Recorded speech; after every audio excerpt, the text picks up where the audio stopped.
akin yan. Sa tingin, di ba magkakaroon ng epekto yung mga ginagawa nyo ngayon sa kabataan o sa ibang tao? Kung oo, sa paanong paraan? Oo, siguro, share ko sa kanila kung ano man ang mga naging karanasan ko.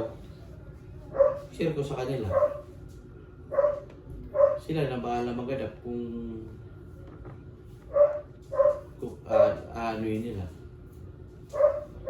Kung ititik. So lastly, kung papipiliin ka ngayon, ano yung mas pipiliin mo? Sarili mo at ang pangarap mo? O ang pamilya mo at ang pagiging breadwinner mo?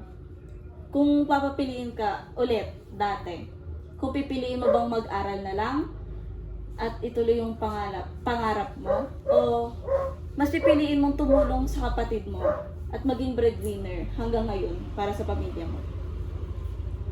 Wala na eh, kasi may edad ka na eh. Hindi ka na pwede bumalik eh. Mali na eh. Late na eh. Wala na, ito na lang. Susuporta ka na lang kung anong meron ditong sa mga anak mo. Yan, suporta na lang. Wala. Kung magkakaroon ka ng chance, kunwari, second life, o bumalik ka ulit sa pagkabata, isipin na lang natin na Mag-aaral ako ulit. Mag-aaral ako ulit. Kasi gusto ko makatapos sana eh. Kaso hindi nga kami mapag-aaral ng mga magulang na. Marami kami. Mag-aaral ako ulit.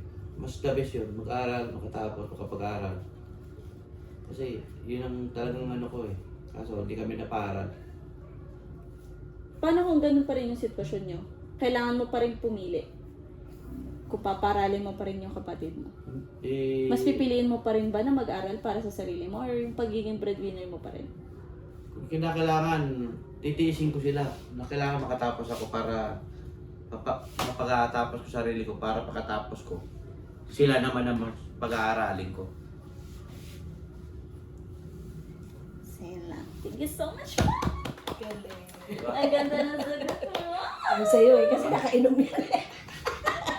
Kasi kung di ako nakapag-aral, paano mo sila matutulungan? Diba?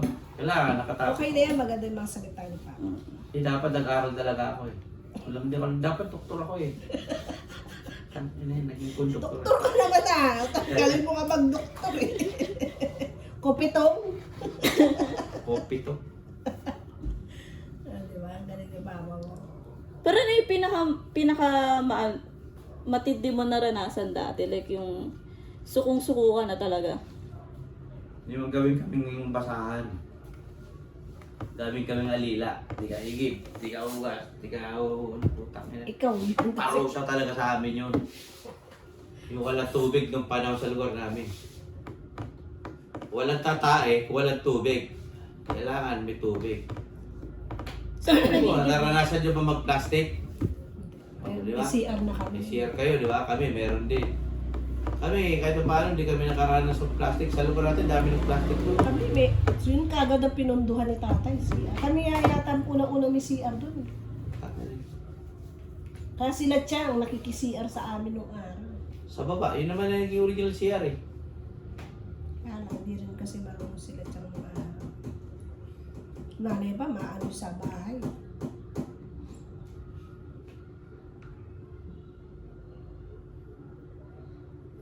Okay na, Tess.